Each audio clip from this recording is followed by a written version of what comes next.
जो है वो बेटा एक बार के लिए हम जो है वो थोड़ा सा फोकस होते हैं। लास्ट टाइम पर हमने थोड़ा प्रोजेक्टाइल मोशन के बारे में बातें करी थी, उसी को हम कंटिन्यू करते हैं। थोड़ा सा आप जो है वो अपनी शक्ल दिखा दीजिए और थोड़ा सा जो है वो डिसिप्लिन के साथ बैठ जाएं, नोटबुक भी अपने हाथ में ले लें। हम जो है वो इन सारी चीज़ों को जल्दी ही कवर कर लेंगे, जो भी आपका सिलेबस है, डोंट वेरी अबाउट दैट। बाकी अभी जो है वो छोटे छोटे कुछ क्वेश्चंस देखो बेटा। लास्ट टाइम पर हमने जो है वो प्रोजेक्टाइल मोशन के लिए हॉरिजॉन्टल रेंज का फॉर्मूला लिखा था। क्या होता है? U square sine 2 theta divide by g. थोड़ा थोड़ा याद करते चलेंगे। Maximum height in case of horizontal ground to ground projectile motion क्या होती है? U square sine square theta divide by 2g, ये मैक्सिमम हाइट होती है। और हॉरिजॉन्टल रेंज इस तरीके से लिखी जाती है, मैक्सिमम हाइट इस तरीके से लिखी जाती है। टाइम ऑफ फ्लाइट की बात करता हूं तो ये होता है 2u sine theta by g. Equation of trajectory की अगर हम बात करते हैं तो y इज इक्वल टू लिखा जाता है क्या? x tan theta into 1 minus x by R. इनको कैसे ड्राइव करते हैं ये हमने सब सीखा था। हॉरिजॉन्टल डिस्टेंस जो होती है या एक टाइम इंटरवल में travelled horizontal distance horizontal range कहलाती है। टाइम पीरियड जो होता है वो कैसे कैलकुलेट करते हैं? टाइम ऑफ असेंड और टाइम ऑफ डिसेंड दोनों को इक्वल कर देते हैं। हम लोग बोलते हैं टॉप मोस्ट पॉइंट पर वाई डायरेक्शन में जो वेलोसिटी है वो जीरो हो गई है, तो ऐसे केस में हमारे पास इनिशियल वाई डायरेक्शन में वेलोसिटी है और वाई डायरेक्शन में कांस्टेंट रिटार्डेशन जीपी है। तो ऐसे केस में वाई डायरेक्शन में इनिशियल जो वेलोसिटी है बेटा वो यू साइन थीटा है और वर्टिकली डाउनवर्ड जो रिटार्डेशन लग रहा है वो जी लग रहा है। तो आफ्टर टाइम टी इसकी जो वेलोसिटी लिखता हूं v y, that must be equal to u sine theta minus g t. इस तरीके से लिखी जाती है। हम लोग बोलते हैं जब ये वेलोसिटी जीरो हो जाएगी तो ऐसे केस में जो टाइम बनेगा वो टाइम ऑफ असेंड कहलाएगा। टाइम ऑफ असेंड जो बनता है वो क्या बनता है? U sine theta divide by g. ये थोड़ा सा हमने पढ़ा था, मेरे ख्याल से आपको ये अच्छे से क्लियर होगा। अगर बेटा ये सारी बातें अच्छे से क्लियर हो जाती हैं, या जब भी हम टू डायमेंशन मोशन की बात करते हैं तो टू डायमेंशन मोशन के केस में हम लोग जो है वो हमेशा और हमेशा एक छोटा सा काम करते हैं कि जो मोशन है उस मोशन को दो पार्ट्स में ब्रेक कर लेते हैं, एक हॉरिजॉन्टल पार्ट में और एक वर्टिकल पार्ट में। हॉरिजॉन्टल पार्ट की सेपरेट स्टडी करते हैं, वर्टिकल पार्ट की सेपरेट स्टडी करते हैं। हमेशा जब भी आपको टू डायमेंशन मोशन की बात करनी हो तो उसे दो म्यूचुअली परपेंडिकुलर डायरेक्शन में ब्रेक करके स्टडी की जा सकती है।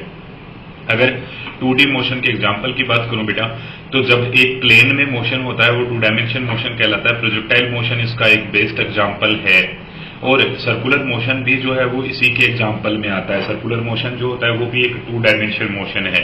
अब मैं कुछ छोटे छोटे सवाल लिखता हूं, उन सवाल के आंसर आपको देने हैं, बहुत जल्दी जल्दी आंसर बताने हैं, बहुत इजी क्वेश्चंस होंगे। सबसे पहले मैंने बोला कि if a particle is projected with the speed of 20 meter per second from the ground in such a way it make an angle of 37 degree with the horizontal and the speed is 20 meter per second, then find number 1 its time of flight capital T, number 2 its horizontal range capital R, number 3 its maximum height capital H या attend maximum height capital H, और number 4 its path equation क्या होगी। फटाफट बेटा आपको solve करना है। एक पार्टिकल है उसको 20 मीटर पर सेकंड की स्पीड से हॉरिजॉन्टल से 30 डिग्री के एंगल पर प्रोजेक्ट करा गया, तो ऐसे केस में आपको कैलकुलेट करना है what is the time of flight, what is the horizontal range and what is the maximum height attained by the particle and what is the its path equation। जल्दी solve करेंगे, फटाफट answer बताएंगे। आपके पास जो है वो टाइम है सिर्फ और सिर्फ 2 मिनट। आपको जल्दी सोल्व करना है, जितना हो सके उतना रैपिड सोल्व करेंगे बेटा। डेफिनेटली आप विश्वास रखिए, आप कर पाएंगे। अगर आपने छोटी छोटी चीजों को ध्यान से सुना है तो जल्दी सोल्व करने की कोशिश करेंगे। टाइम आपके सामने स्क्रीन पे चल रहा है, आपको जल्दी से सोल्व करना है। शाबाश वंशिका, आपने जो है वो छोटा छोटा आंसर देना स्टार्ट कर दिया है, बहुत सही बात है बेटा, जल्दी बता दो।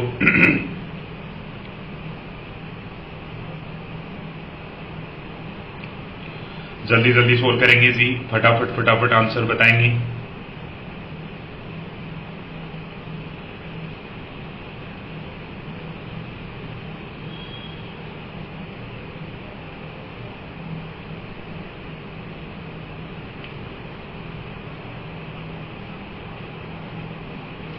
टाइम ऑफ फ्लाइट जो है वो जल्दी से बताएंगे, उसके बाद जो है वो अगले क्वेश्चन का आंसर देंगे। बेटा वंशिका ने बिल्कुल सही करा है, एकदम सही है। और फटाफट अगला जो है वो कैपिटल आर की वैल्यू भी बता दो बेटा, कैपिटल आर कितना होगा। जल्दी सोल्व करो बेटा। ये जो है वो फॉर्मूले मैंने अभी अभी लिखे थे, वही फॉर्मूले आपको यूज करने हैं। इजी सा क्वेश्चन है, फटाफट सोल्व करो। 1 मिनट हो चुका है।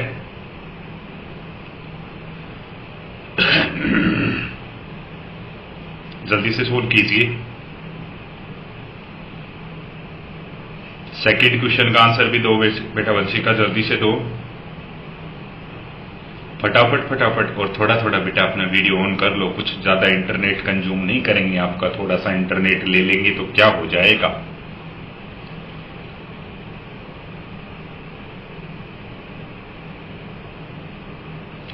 टाइम आपका रिमेनिंग रह गया है ओनली 30 सेकेंड्स।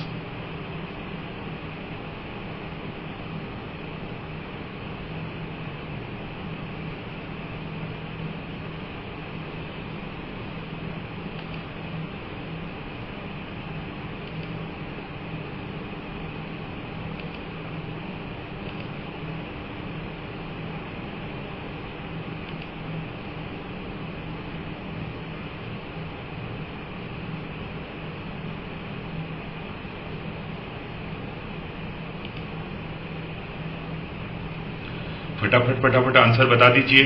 वंशिका जो है उसने थर्ड आंसर भी बता दिया है, सेकंड आंसर नहीं बताया है।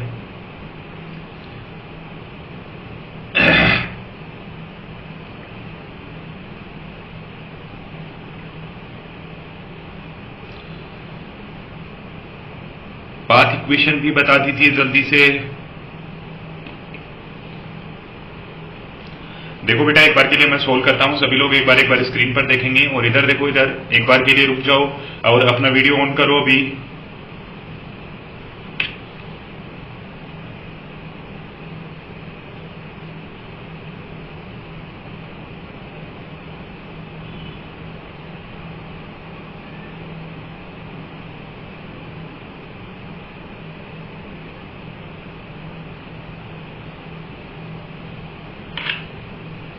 मानते नहीं हो ना तुम किसी की? ओहो, हम तो ठीक है। अब एक बार के लिए इधर देखो, सभी लोग जो है वो एक बार इधर ध्यान देना बेटा। बहुत इजी सा क्वेश्चन है, कैसे सोल्व करूंगा। सबसे पहले time of flight. Time of flight t बराबर लिखा जाता है बेटा 2u sine theta divide by g. फॉर्मूले को अपने दिमाग में बिठा लें। 2u की वैल्यू है 20 into sine theta, sine 37 that is 3/5 upon g की वैल्यू अपने पास कितनी है 10, 10 से 10 ये तो 0 से 0 गया। अब डिवाइड बाई 5 करना है तो ऐसे केस में मैं ऊपर 2 से मल्टीप्लाई कर लेता हूं, नीचे भी 2 से मल्टीप्लाई कर लेता हूं। 2 इंटू 2 इंटू 2 यानी कितना बन जाएगा बेटा। जब भी आपको 5 से डिवाइड करना है तो आप इस तरीके से उसे सोल्व कर सकते हैं, आपकी कैलकुलेशन थोड़ी सी आसान हो जाएगी। यहां पर बेटा जो है वो मैंने लिखा था 2 इंटू 20 इंटू 3 डिवाइड बाई 5 और डिवाइड में मेरे पास आया था जी यानी 10। सोल्व करा तो 0 से 0 एलिमिनेट हो गया। नीचे 5 बन रहा है तो 2 से मल्टीप्लाई करूंगा, ऊपर भी 2 से मल्टीप्लाई करूंगा तो 2 इंटू 2 यानी 4, 4 इंटू 2 यानी 8, 8 इंटू 3 यानी 24 और डिवाइड बाई 10 आएगा तो ये आ जाएगा 2.4 सेकेंड। मतलब definitely time of flight is 2.4 second. बिल्कुल ही आपका आंसर सही है। Second is the horizontal range. Horizontal range R बराबर लिखा जाता है 2u साइन अपने पास अगर हम हॉरिजॉन्टल रेंज लिखते हैं तो हॉरिजॉन्टल रेंज का फॉर्मूला होता है u square sine 2 theta divide by g. अब देखो बेटा जब साइन 2 थीटा लिखेंगे तो twice of sine of twice of 37 आएगा। ट्वाइस ऑफ 37 की वैल्यू हम डायरेक्ट नहीं जानते तो हम इस फॉर्मूले को पहले ही बिखेर के लिख देते हैं। इसको बिखेर के लिखूंगा तो ये बनेगा 2u square sine theta into cos theta divide by नीचे कितना आ जाएगा जी। अब इसको सिंप्लीफाई कर देंगे। जब आपके पास इस तरीके की सिचुएशन बिल्ड हो जाती है कि ट्वाइस या साइन 2 इंटू 37 इसकी वैल्यू डायरेक्ट तो नहीं जानते तो क्या करें, ऐसे केस में आप जो है वो इस फॉर्मूले को थोड़ा सा बिखेर के लिख लेंगे। जब बिखेर के लिखेंगे तो आपका आंसर बहुत इजीली आ जाएगा। कितना आएगा 2 इंटू 20 का स्क्वायर यानी 400 into sine 37 that is 3/5 and cos 37 that is also 3/5 cos 37 that is 4/5 और डिवाइड बाई जी यानी 10, 10 से 10 तो गया। अब देखो बेटा नीचे 5 आ रहा है, 5 आ रहा है, 2 बार 5 आया तो कितने से मल्टीप्लाई कर लूं 4 से मल्टीप्लाई कर लूं। 4 से मल्टीप्लाई करते हैं 25 इंटू 4 कितना बनेगा 100। एक 0 से एक 0 कैंसिल। अब देखो इधर ये अपने पास था 3 इंटू 4 और इंटू 4 कितनी बार आ गया 3 टाइम्स आ गया और इधर कितना है 6। 4 इंटू 3 टाइम्स या 4 की पावर 3 होता है तो 64 इंटू 6 डिवाइड बाई नीचे आ जाएगा 10। इसको फर्दर सिंप्लीफाई कर देंगे तो ये बनेगा अपने पास कितना 6 इंटू 4 यानी 24, 2 और 36 यानी 38 divide by 10 that is 38.4 metre. तो इसके पास जो हॉरिजॉन्टल रेंज होगी वो 38.4 मीटर होगी। देखो बेटा, ये बेसिक कैलकुलेशंस हैं और इन कैलकुलेशन को आप सोल्व करना सीख लीजिए। मैं आपसे फिर बोल रहा हूं, आपको अगर कैलकुलेशन नहीं आएगी तो आप क्वेश्चन को गलत कर देंगे। क्वेश्चन की कैलकुलेशन जो है वो एक बार के लिए सीख लेंगे। अगर डिवाइड में कहीं भी 5 आता है तो हम ऊपर नीचे 2 से मल्टीप्लाई करके उसकी सेटिंग कर सकते हैं, और अगर हमारे पास डिवाइड में 25 आता है तो 4 से ऊपर नीचे मल्टीप्लाई करते ही क्या होगा, नीचे वाला 100 बन जाएगा। आपको डिवीजन नहीं करना पड़ेगा। नीचे अगर 100 होता है तो 2 पर पॉइंट लगा देते हैं, और नीचे अगर 10 होता है तो 1 पर पॉइंट लगा देते हैं। बहुत इजी सा है। अब इसके बाद मैं कैलकुलेट करूंगा मैक्सिमम हाइट। ये तो यहां तक की बातें तो आपको क्लियर है ना, थोड़ा थोड़ा रिस्पॉन्ड करते चलो।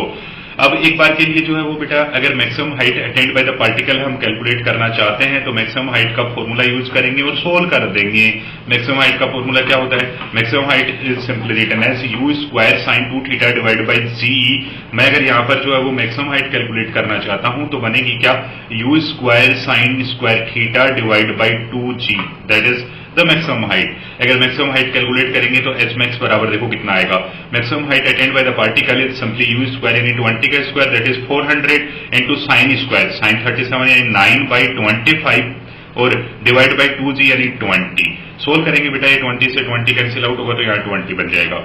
अब देखो यहां पर जो है वो वापस से 25 आ रहा है नीचे, तो 4 से ऊपर नीचे मल्टीप्लाई कर लिया। अब क्या बनेगा, ये बनेगा 8 इंटू 9 72, तो ये 720 डिवाइड बाय नीचे आ जाएगा 100 means that 7.2 metre is the maximum height. Obviously maximum height become 7.2 metre. अब अगर मैं पाथ इक्वेशन लिखना चाहता हूं तो path equation is simply written as y is equal to x tan theta into 1 minus x by R. अगर आप सारी वैल्यू पता चल गई हैं तो tan थीटा यानी tan 37 कितना बनेगा 3/4 और into 1 minus x divide by R. R की वैल्यू हमने अभी भी कैलकुलेट करी थी 38.4, तो आर की वैल्यू पुट कर देंगे और सोल्व कर देंगे। ये आपके पास पाथ इक्वेशन आ जाएगा। क्या बेटा आपके सारे आंसर सही थे? सर तो हमने एक्स डिस्टेंस फाइंड नहीं करना क्या? इसमें जो ये एक्स है उसको you cos v tan t से फाइंड नहीं करना होता। Path equation is simply the relation between x and y, या relation between x और y, या y as a function of x is the path equation। हमें x की value calculate नहीं करनी है। ट्रेजेक्टरी इक्वेशन जो होती है वो एक रिलेशन होता है किस किस के बीच, y और x के बीच। कैसे फाइंड आउट करते हैं? पहले हम y as a function of t calculate करते हैं, फिर x as a function of t calculate करते हैं और दोनों से t को एलिमिनेट कर देते हैं, तो x और y में एक रिलेशन आ जाता है जो ये पाथ इक्वेशन को रिप्रेजेंट करता है। और पाथ इक्वेशन जो होता है वो इस पाथ पर आने वाले सारे पॉइंट्स को रिप्रेजेंट करता है। इस पाथ पर आने वाले सारे पॉइंट्स को जो है वो ये डिफाइन करता है। ये बात तो सही है।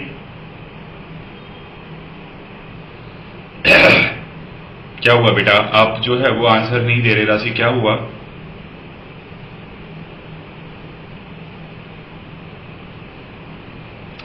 आपने आंसर दिया और फिर उसको अनसेंड कर दिया, ऐसा क्यों? चलो जी आगे बढ़ते हैं। ये एक छोटा सा सवाल हमने सोल्व करा। एक और छोटा सा बेटा इसी तरीके का एक सवाल और लिखता हूं, आपको रैपिडली सोल्व करना है। इस बार बेटा कोई गलती नहीं करनी है, सिमिलर सवाल लिख रहा हूं, कोई खास चेंज नहीं कर रहा। मैं बोलता हूं कि if the initial velocity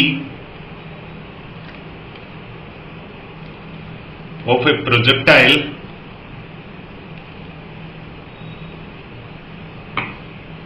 is u vector equal to लिखा गया 6i cap plus 8j cap, then its number 1 time of flight, number 2 horizontal range capital R, और number 3 maximum height attained by the particle, और number 4 path equation.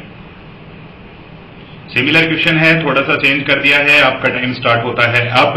आपको total जो है वो 3 minute दिए गए हैं। फटाफट से सोल्व करेंगे बेटा, अपनी स्पीड बढ़ा देंगे। जल्दी से सोल्व करो, बिल्कुल भी जो है वो हिचकिचाना नहीं है और जल्दी से आंसर बताना है। फटाफट बताएंगे। आपको बोला गया कि if the initial velocity of a particle is 6i cap plus 8j cap, then its time of flight, horizontal range और maximum height attained by the particle and path equation of the particle. जल्दी solve करो।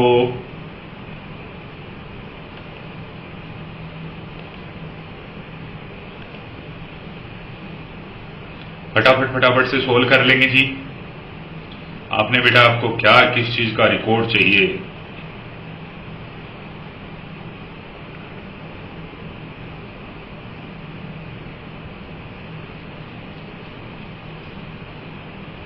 Lecture का कह रहे हैं sir. Cassette का क्या करोगे बेटा? खुद ही बैठा हूं मैं, मुझे कभी भी आप जो है वो याद कर सकते हैं। आपके पास डिवाइस है ऐसी जिससे आप मुझ तक पहुंच सकते हैं। फटाफट फटाफट से बेटा अपने आंसर बता दीजिए। बहुत इजी सा क्वेश्चन है, फटाफट सोल्व करना है, सभी को सोल्व करना है। आपका टाइम जो है वो 1 मिनट निकल चुका है, जल्दी जल्दी सोल्व कीजिए।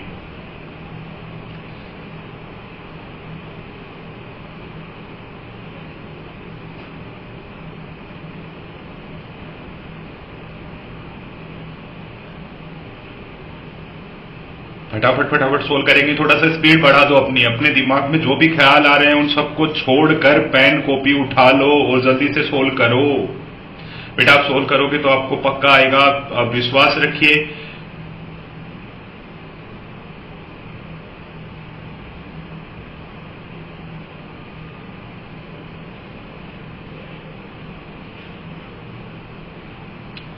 टाइम ऑफ फ्लाइट बेटा 16 नहीं आएगा, टाइम ऑफ फ्लाइट आएगा 1.6।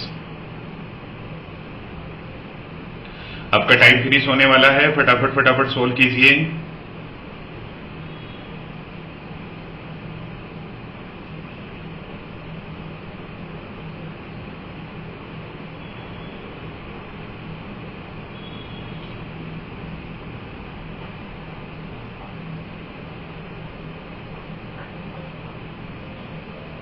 शाबाश।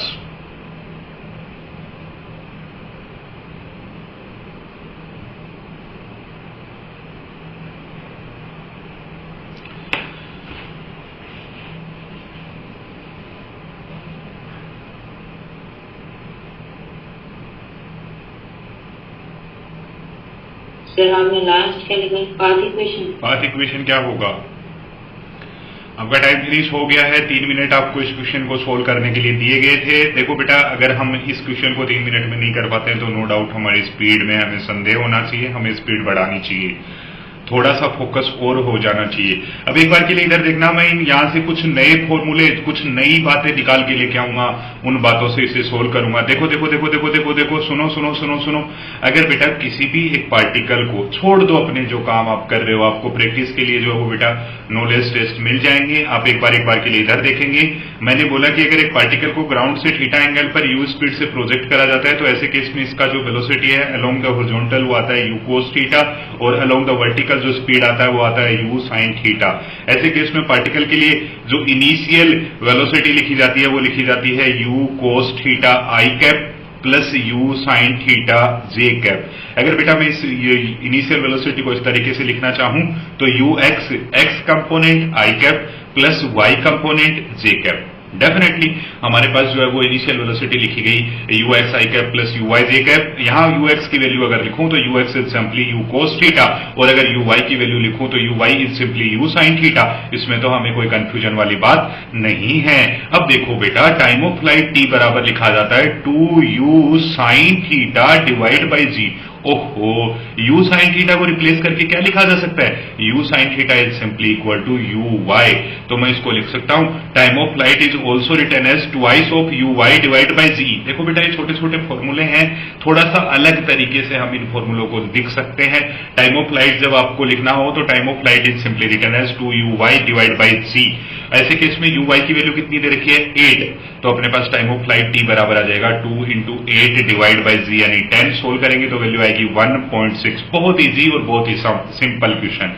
अगर दूसरी केस की बात करता हूं तो हॉरिजॉन्टल रेंज का फॉर्मूला क्या होता है? Horizontal range is simply written as u square sine 2 theta.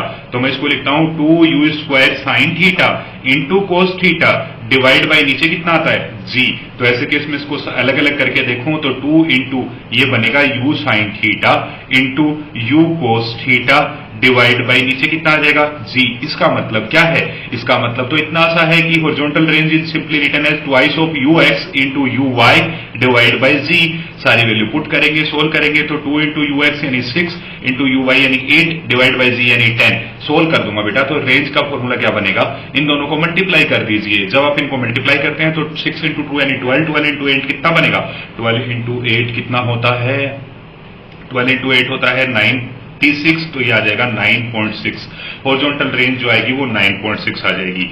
अब देखो बेटा, आपको जो है वो दो अलग अलग तरीके के या कुछ अलग से फॉर्मूले भी जो है वो मिल गए हैं कि हॉरिजॉन्टल रेंज को हम इस तरीके से भी लिख सकते हैं, टाइम ऑफ फ्लाइट को हम इस तरीके से भी लिख सकते हैं। इन दोनों फॉर्मूलों को आप एक बार स्क्रीन पर देखेंगे और समझेंगे कि time of flight is simply written as 2u(y) divide by g and horizontal range is simply written as 2y of ux into ui divide by जी।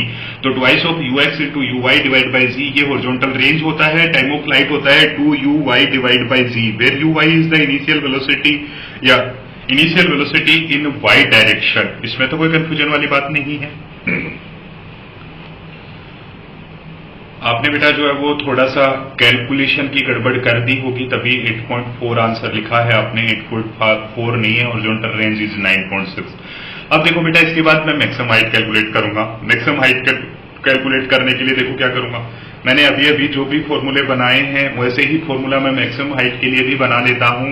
जब मैं मैक्सिमम हाइट के लिए फॉर्मूला बनाता हूं तो मैक्सिमम हाइट क्या लिखी जाती है? मैक्सिमम हाइट का सिंपल फॉर्मूला होता था क्या बेटा? u square sine square theta divide by 2g। तो सबसे पहले हमने यहां पर लिखा h max that is u square sine square theta divide by 2g। अगर मैं इसको लिखना चाहूं तो ऐसा लिख सकता हूं uy का स्क्वायर डिवाइड बाई 2g, मतलब maximum height is simply uy का square that is 64 divide by 2 into g that is 2 into 10। Solve करूंगा तो 64 डिवाइड बाई 2 कितना बनेगा जी? ये बनेगा 32 डिवाइड बाई 10। सोल्व कर देंगे तो आंसर आ जाएगा 3.2 मीटर। मतलब सिंपल सा है कि मैक्सिमम हाइट को हम इस तरीके से भी लिख सकते हैं, और अगर आप इस तरीके से लिख लेते हैं तो डेफिनेटली आप जो है वो इजीली मैक्सिमम हाइट कैलकुलेट कर सकते हैं। पाथ इक्वेशन की अगर हम बात करते हैं तो पाथ इक्वेशन कैसे लिखा जाता है?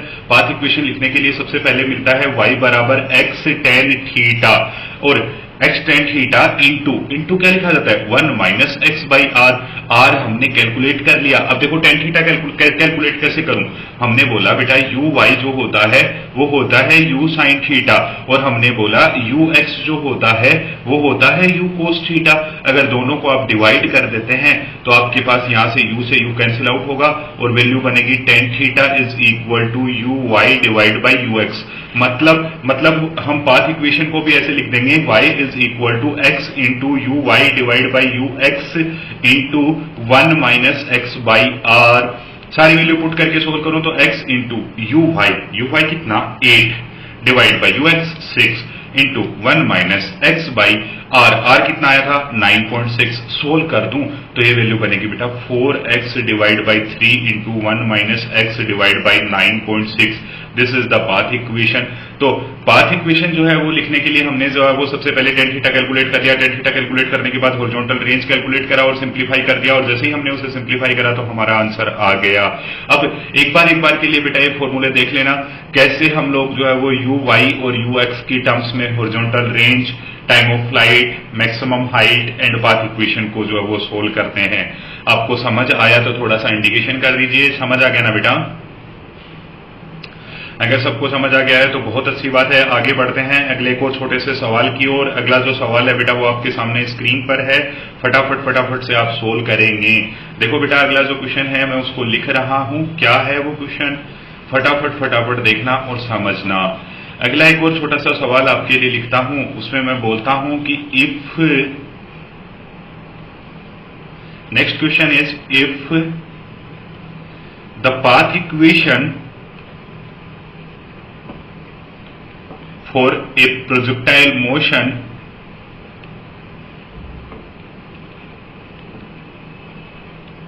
is y equal to ax minus bx square, then find its range. Number 2, angle of projection फटाफट बताना है, बिल्कुल भी जो है वो डिले नहीं करना है, जल्दी जल्दी आंसर सोल्व करना है। आपके पास इस क्वेश्चन के लिए आपको टाइम मिलता है 2 मिनट का, तो जल्दी से सोल्व कीजिए, फटाफट से सोल्व कर दीजिए। बहुत इजी क्वेश्चन है। आपको बोला गया if the path equation of a projectile is y equal to ax minus bx square, then find its horizontal range and its angle of projection. Angle of projection क्या होगा, horizontal range क्या होगी, जल्दी जल्दी बताना है। सभी लोग पार्टिसिपेट करेंगे, कोई बालक पीछे नहीं रहेगा। जल्दी जल्दी सोल्व करो जी, फटाफट अपने आंसर बता दीजिए। बहुत इजी और बहुत सिंपल क्वेश्चन है। बस आपको सबसे पहले जो है वो इस इक्वेशन को स्टैंडर्ड इक्वेशन की तरह देखना है, और स्टैंडर्ड इक्वेशन की तरह देखने के बाद इसे फटाफट से सोल्व करना है। इक्वेशन को स्टैंडर्ड इक्वेशन से कंपेयर करना है और कुछ खास काम नहीं करना है। तो जल्दी जल्दी सोल्व करो जी।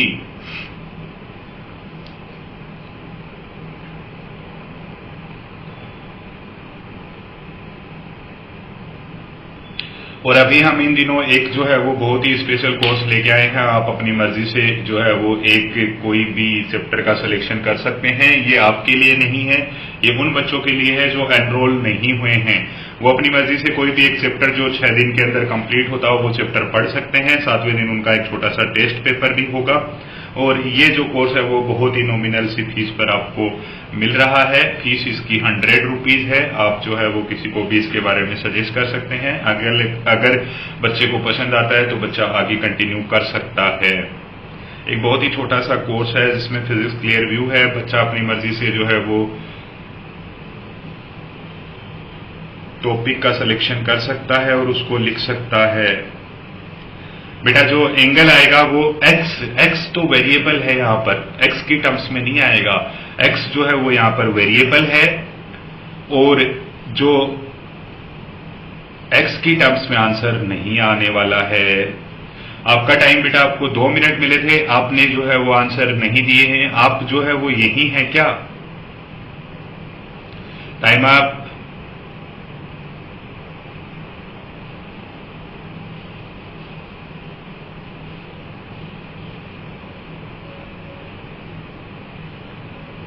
बिल्कुल आपका आंसर जो है वो रेंज का ठीक है, लेकिन आपने एंगल ऑफ प्रोजेक्शन का आंसर नहीं दिया है। जल्दी से दे दीजिए।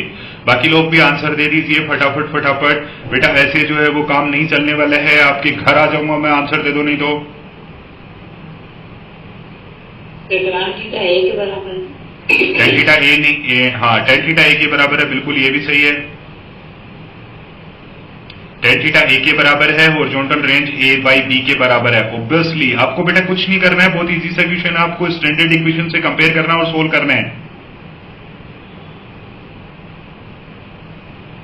बताओ जल्दी से बताओ। इतनी देर क्यों लगा रहे हो? आगे नहीं बढ़ूंगा मैं जब तक आप आंसर नहीं दोगे। आप तो वो हो गए हो, एकदम से बता ही नहीं रहे हो।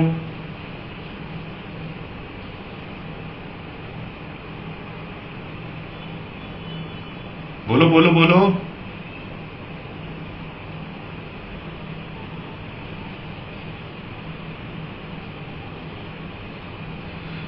कहां गए?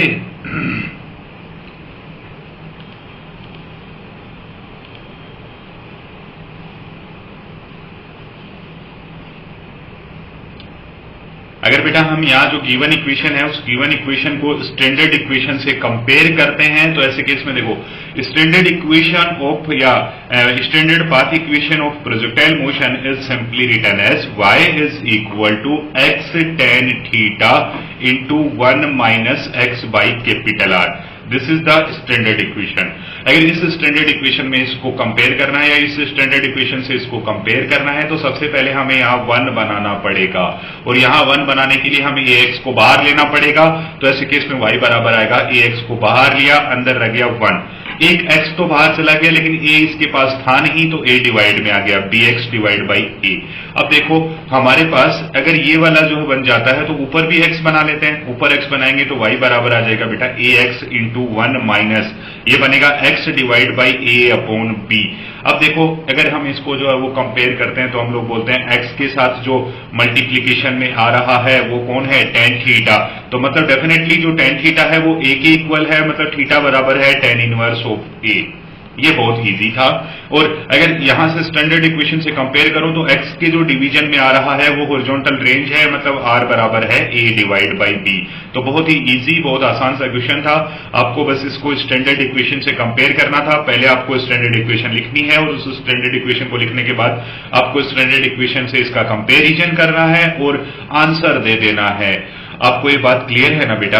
अगर क्लियर है तो हम आगे बढ़ते हैं, और अगर नहीं है तो बेटा आप अपने आप को जो है वो थोड़ा सा इंट्रोड्यूस करें और बता दें कि आपको क्लियर नहीं है। अगर नहीं है तो हम यहाँ रोक देंगे।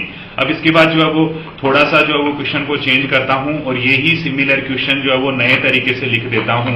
आपको दोबारा से जो है वो छोटे छोटे सवाल पूछता हूं इस क्वेश्चन के अंदर, तो आपको जल्दी जल्दी सोल्व करने हैं।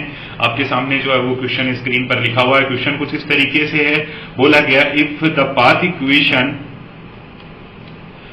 For a projectile motion is y is equal to x root 3 minus 5x square, then its number one then its horizontal range, number two its angle of projection, फटाफट आंसर देना है आपको। इस क्वेश्चन के लिए भी 2 ही मिनट मिलते हैं, जल्दी जल्दी सोल्व करो जी। अगर आप बेटा अभी भी पीछे रह गए तो फिर बड़ा मुश्किल हो जाएगा गेम।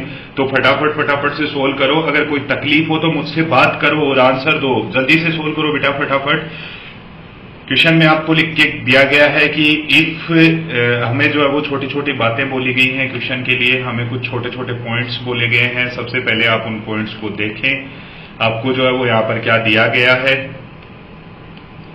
और क्या आपसे पूछा गया है, उसी अकॉर्डिंग आप क्वेश्चन को सोल्व करेंगे। आपको बोला गया है कि the path equation of projectile motion is y is equal to, आपको पाथ इक्वेशन दे रखी थी और पाथ इक्वेशन दे रखा था y is equal to root 3x minus 5x square. बहुत इजी सा एक इक्वेशन आपके सामने लिखा हुआ है और इसको सोल्व करना है। फटाफट से सोल्व करो।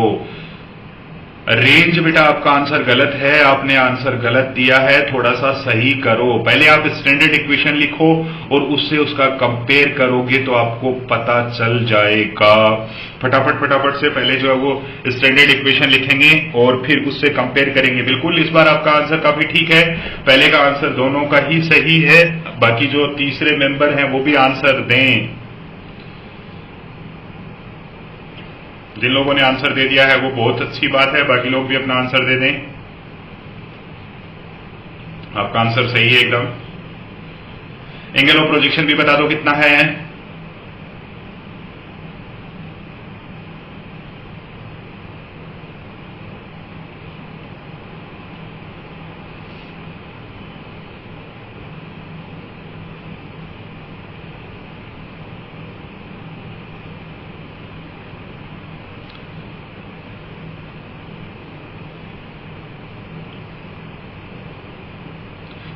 फटाफट बताओ जी।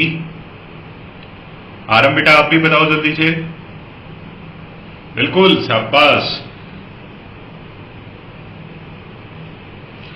देखो बेटा एक बार के लिए जो है वो इधर ध्यान देना। बहुत इजी क्वेश्चन था, बहुत आसान क्वेश्चन था। आपको कुछ खास काम इसमें नहीं करना था, आपको बस छोटे छोटे स्टेप्स लेने थे। आपको बोला गया था कि y बराबर लिखा गया है x root 3 minus 5x square. ऐसे केस में जो है वो हम स्टैंडर्ड अगर पाथ इक्वेशन की बात करते हैं तो स्टैंडर्ड पाथ इक्वेशन होता है x tan theta into 1 minus x by R. तो जब मैं इस इक्वेशन को स्टैंडर्ड इक्वेशन में कन्वर्ट करना चाहूंगा तो सबसे पहले यहाँ 1 बनाऊंगा। यहाँ 1 बनाने के लिए मैंने इसमें से x रूट 3 को बाहर निकाला। जैसे x रूट 3 को बाहर निकाला तो यहाँ 1 बना, डिवाइड में आ गया 5x। देखो इधर x तो बाहर लग गया लेकिन रूट 3 नहीं था तो रूट 3 डिवाइड में लिख दिया, ऐसा बन गया। अब अगर मैं इसको स्टैंडर्ड इक्वेशन से कंपेयर करूं तो हम लोग बोलते हैं कि हमारे पास जो वैल्यू आई x का जो मल्टीपल है वो तो tan थीटा है, मतलब डेफिनेटली tan थीटा किसके इक्वल है? रूट 3 के। ओहो, तो थीटा कितना होगा? 60 डिग्री। और अगर फिर इसको सोल्व करूं तो ये बना 1 minus x divide by under root 3 divide by 5, मतलब डेफिनेटली हॉरिजॉन्टल रेंज कितना है? Root 3 divide by 5। देखो बेटा एक लाइन, 2 लाइन, 3 लाइन, मेरे पास जो क्वेश्चन है वो क्वेश्चन ज्यादा लाइन का था ही नहीं, वो क्वेश्चन ज्यादा बड़ा था ही नहीं, बहुत छोटा सा क्वेश्चन था, बहुत इजी सा क्वेश्चन था। आपको बस उसे फटाफट फटाफट से सोल्व करना था और कोई खास काम इसमें नहीं करना था। अब मैं जो है वो इस क्वेश्चन थोड़ा और आगे बढ़ता हूं, मेरे ख्याल से आपको ये क्वेश्चन क्लियर होगा। अगर एक और छोटा सा सवाल लिखूं, देखो बेटा फटाफट फटाफट हम रैपिडली जो है वो बहुत सारे प्रोजेक्टाइल मोशन के क्वेश्चन सोल्व करना चाहते हैं। एक और छोटा सा सवाल आपके सामने स्क्रीन पर होगा, तो फटाफट फटाफट से जो है वो देखिए, समझिए। आपको बोला गया है कि अगर हमारे पास एक पार्टिकल है और उस पार्टिकल को हमने u स्पीड से प्रोजेक्ट करा, पार्टिकल को कितनी स्पीड से प्रोजेक्ट करा है, u स्पीड से, और एंगल ऑफ प्रोजेक्शन जो है वो यहां पर 45 डिग्री है। यहां एक बड़ी सी वॉल है और ये जो वॉल है वो हॉरिजॉन्टल के साथ 60 डिग्री का एंगल फॉर्म करती है, और ये पार्टिकल जब इस वॉल से कोलाइड करता है तो यहां जो कोलिजन हुई वो 90 डिग्री पर हुई है। तो हमें बोला गया if the particle collide with the wall normally, then find the speed of collision, then find the speed of collision, then find the speed of collision। हमारे पास जो बेटा ये एक वॉल है और एक पार्टिकल को u स्पीड से हमने 45 डिग्री एंगल पर प्रोजेक्ट करा है, और ये 60 डिग्री की एक वॉल है, उस वॉल के साथ जो है वो नॉर्मली कोलाइड होता है, और जब ये नॉर्मली कोलाइड होगा तो ऐसे केस में जो है वो इसकी कोलिजन करते टाइम स्पीड क्या होगी। फटाफट फटाफट से सोल्व करो जी, जल्दी जल्दी बताओ, जो सबसे पहले बताएगा वही तो महारथी कहलाएगा। जल्दी से बताओ, फटाफट फटाफट सोल्व करो। पहले अपना जो भी माइंड है उसको पूरा यूज कर ले। जिन लोगों को अभी तक ऐसे लग रहा था अरे क्या ये इजी इजी क्वेश्चन पूछ रहा है, ये सारे सवाल तो हमें आते, चिंता ना करो, चिंता हूं मैं, सारे सवाल दिखा देंगे धीरे धीरे। आपको ऐसे सवाल भी मिलेंगे जो आपको नहीं आते होंगे, ऐसे सवाल भी मिलेंगे जो आपको बहुत इजीली आते होंगे। तो फटाफट फटाफट से इस क्वेश्चन को सोल्व करेंगे जी। बहुत इजी क्वेश्चन है। आपको बोला गया है कि if a particle is projected at an angle of 45 degree with initial speed of u and collide with the wall normally as shown in the figure, then find the speed of collision। फटाफट से आपको जो है वो speed of collision calculate करना है, तो जल्दी जल्दी कैलकुलेट कीजिए। फटाफट फटाफट से आंसर बताओ।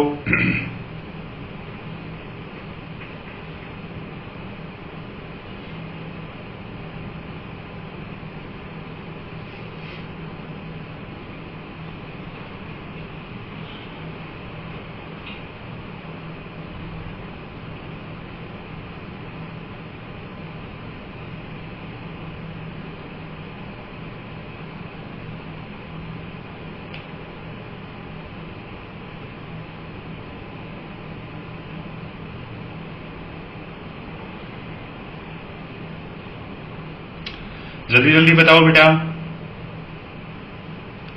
क्या आएगी इसकी स्पीड ऑफ कोलिजन।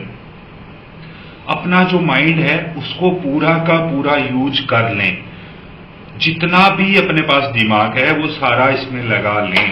पहले जो है वो आप एक बार एक सुटेबल डायग्राम बनाएंगे, सुटेबल डायग्राम बनाने के बाद इसे सोल्व करने की कोशिश करेंगे। What is the speed of collision. मेरे ख्याल से ये नहीं होगी।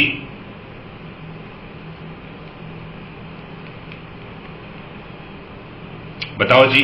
हाँ बेटा वंशिका, क्या रहा आंसर। आप तो गुमसुम हो गए, ना तो कोई आंसर दे रहे हो, ना कोई चैट में रिप्लाई कर रहे हो, ना वैसे बोल रहे हो। क्या हो गया आज, बीमार हो, तबीयत खराब है। अरे बोलो तो सही। अच्छा बोलते नहीं आप।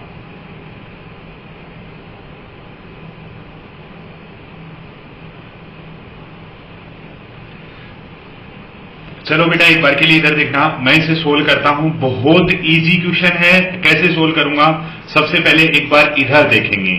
देखना बेटा इधर इधर इधर इधर देखो, इधर देखो, सामने देखो एक बार स्क्रीन पर देखना बहुत जरूरी है। एक बार के लिए सामने देखेंगे। सबसे पहले मैंने बोला कि जो बॉल है वो इस बॉल के साथ किस तरीके से कोलाइड हुई, 90 डिग्री के एंगल पर कोलाइड हुई। तो जब ये 90 डिग्री के एंगल पर कोलाइड हुई तो ऐसे केस में डेफिनेटली यहां जो बॉल कोलाइड करी होगी वो इसके नॉर्मली कोलाइड करी होगी, नॉर्मली कोलाइड हुई होगी तो डेफिनेटली बेटा ये जो बॉल है इससे जब बॉल की कोलिजन हुई तो कुछ इस तरीके की सिचुएशन यहां पर बनी। ये एंगल कितना बन गया 90 डिग्री। ऐसे ये एंगल कितना है 60 degree. Suppose that the speed of collision is the v। अगर स्पीड ऑफ कोलिजन को v कंसीडर कर लिया जाए तो ऐसे केस में देखो क्या होगा। अगर मैं यहां पर एक हॉरिजॉन्टल लाइन ड्रॉ कर दूं, अगर एक हॉरिजॉन्टल लाइन ड्रॉ करूं तो ऐसे केस में क्या होगा, एक हॉरिजॉन्टल लाइन ड्रॉ करने के बाद जो है वो ये वाला एंगल 60 डिग्री है तो ये भी कितना बनेगा 60 डिग्री ही बनेगा, और ये 60 बनेगा तो ये कितना बनेगा, ये 30 डिग्री बनेगा। ऑब्वियसली क्यों, क्योंकि जो बॉल है वो बॉल इस पर नॉर्मली कोलाइड हुई तो ये एंगल 30 और 60 टोटल 90 डिग्री है। हमने बोला कि ये जो बॉल है यहां पर हम एक लाइन ड्रॉ करेंगे जो इसके परपेंडिकुलर है और फिर ग्राउंड के पैरेलल लाइन ड्रॉ करी तो ये दोनों एंगल सिमेट्रिक एंगल है। ये 60 डिग्री तो ये भी 60 डिग्री होगा। ये 60 डिग्री आने के बाद ये वाला एंगल 30 डिग्री आएगा। v का इधर कंपोनेंट लूंगा तो ये कितना बनेगा बेटा v cos 30। मतलब जब बॉल ने बॉल के साथ कोलिजन करी तो उसका हॉरिजॉन्टल कंपोनेंट था v cos 30। जब भी बेटा आपके पास इस तरीके के क्वेश्चंस आते हैं तो आप एक बात अपने एक छोटा सा जो कंसेप्ट है उस कंसेप्ट को अपनी खोपड़ी में बिठा लो। वो कंसेप्ट आपके बहुत यूजफुल होता है। कौन सा, कि हॉरिजॉन्टल डायरेक्शन में जो स्पीड होती है वो हमेशा क्या रहती है, कांस्टेंट रहती है। The horizontal speed in case of ground to ground projectile always remain constant. अगर प्रोजेक्टाइल मोशन की बात की जाती है तो प्रोजेक्टाइल मोशन में हमेशा और हमेशा हॉरिजॉन्टल स्पीड कांस्टेंट रहती है और उसी कंसेप्ट को यूज करके हम इस तरीके के क्वेश्चंस को सोल्व करते हैं। हमने बोला कि जब भी आपको इस तरीके की कोई सिचुएशन दे रखी हो कि किसी बॉल से कोलाइड हुआ या स्पीड कैलकुलेट करनी है, जब स्पीड कैलकुलेशन की बात करता है तो ऐसे केस में हम सबसे पहले हॉरिजॉन्टल कंपोनेंट पर फोकस करेंगे और हॉरिजॉन्टल कंपोनेंट हमेशा और हमेशा कांस्टेंट रहेगा। तो मैंने यहां पर हॉरिजॉन्टल कंपोनेंट कैलकुलेट करने के लिए बहुत ही बेसिक सी कैलकुलेशन करी। सबसे पहले मैंने ये बोला कि जो वेलोसिटी है वो बॉल के परपेंडिकुलर है, अपन ने एक ऐसे परपेंडिकुलर लाइन बना ली। फिर अपन ने देखा कि ये एंगल 60 डिग्री है तो ये एंगल भी 60 होगा, मतलब ये वाला एंगल 30 डिग्री होगा। मतलब इस पर्टिकुलर पॉइंट पर जो वेलोसिटी है, जो स्पीड है, वो हॉरिजॉन्टल के साथ 30 डिग्री का एंगल बना रही है। मतलब हॉरिजॉन्टल कंपोनेंट कितना आ गया v cos 30 और इधर से हॉरिजॉन्टल कंपोनेंट कितना है u cos 45। हॉरिजॉन्टल कंपोनेंट तो हमेशा सेम ही रहता है तो बराबर होगा u cos 45। सोल्व कर दो जी। cos 30 कितना होता है, cos 30 होता है √3/2 बराबर u cos 45 कितना होता है √2 या u by √2। सोल्व कर देंगे बेटा तो v बराबर आ जाएगा कितना 2/√2 इंटू √3 और ऊपर आ गया u। सोल्व कर दिया तो √2 डिवाइड बाई 3 इंटू u। इतनी स्पीड से उसने पक्का यहां कोलिजन परफॉर्म करी होगी। मेरे ख्याल से आपको ये बात बहुत अच्छे से क्लियर हो गई होगी, इसमें आपको कोई कंफ्यूजन नहीं है। अगर है तो बेटा आप मुझसे अभी के अभी बात करें और अपना कंफ्यूजन दूर करें।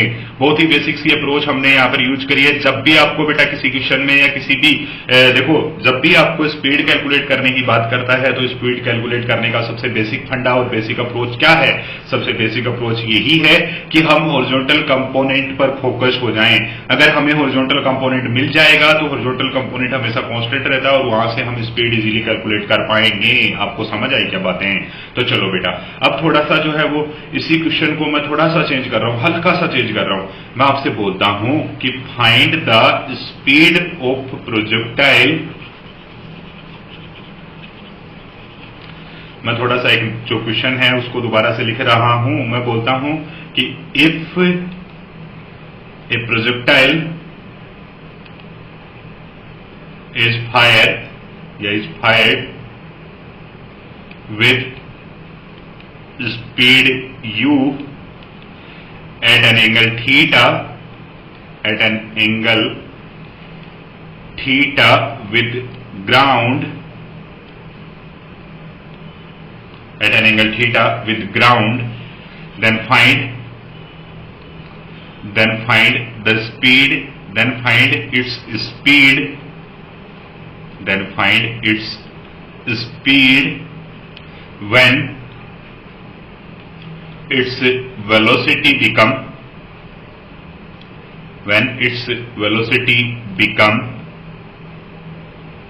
perpendicular to initial velocity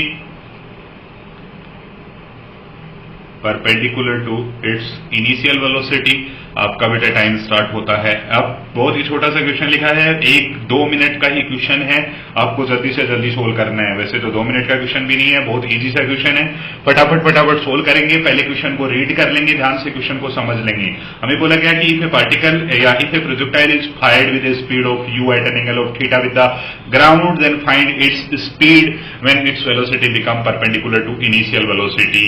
हमें उस टाइम पर स्पीड बतानी है जब इसकी वेलोसिटी जो है वो इनिशियल वेलोसिटी के परपेंडिकुलर हो जाती है। बहुत बेसिक और बहुत सिंपल सवाल है, बस आपको थोड़ा सी अपना माइंड लगाना है, थोड़ा सा अपना माइंड यूज करना है और सोल्व कर देना है।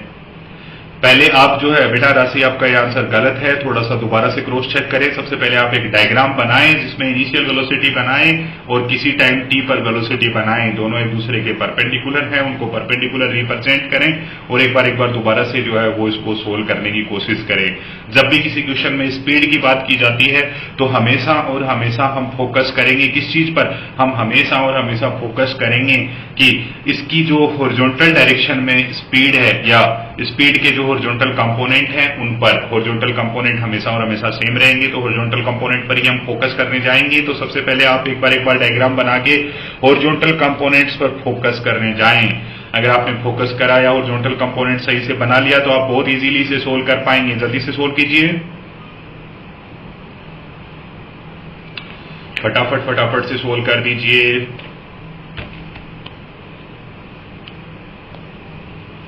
कोई भी बालक पीछे नहीं रहेगा, जल्दी सोल्व करेंगे।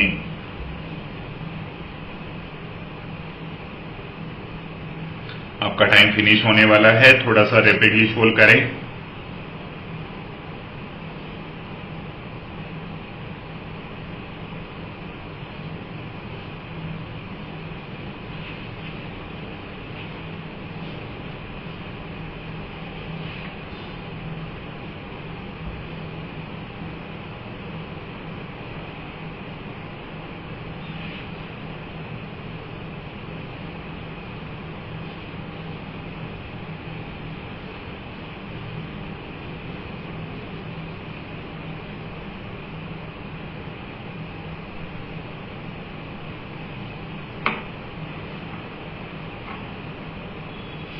जल्दी से सोल्व करेंगे जी, फटाफट से सोल्व कर लेंगे। सभी लोग जो है वो सोल्व करें। आपका टाइम जो है वो फिनिश हो चुका है बेटा। 2 मिनट आपको क्वेश्चन के लिए मिले थे, लेकिन आपने 2 मिनट में से सोल्व नहीं करा। थोड़ा सा जो है वो बेटा अपना मन बना लें, क्योंकि कहीं न कहीं आपके मन का हेर फेर है। ओहो, इस बार तो आंसर आया है, क्या बात है। सबको ही बता दिया आंसर भी। देखो बेटा इधर एक बार के लिए हमारे पास जो है वो बेटा कुछ इस तरीके की सिचुएशन है कि एक पार्टिकल है, उस पार्टिकल को हमने यहां से थीटा एंगल पर प्रोजेक्ट करा। कितनी स्पीड से प्रोजेक्ट करा? u स्पीड से उसे प्रोजेक्ट करा और एंगल जो है वो इसका हॉरिजॉन्टल से थीटा है। तो ऐसे केस में डेफिनेटली पार्टिकल कुछ इस तरीके से जो है वो एक पाथ को फॉलो करते हुए जाएगा।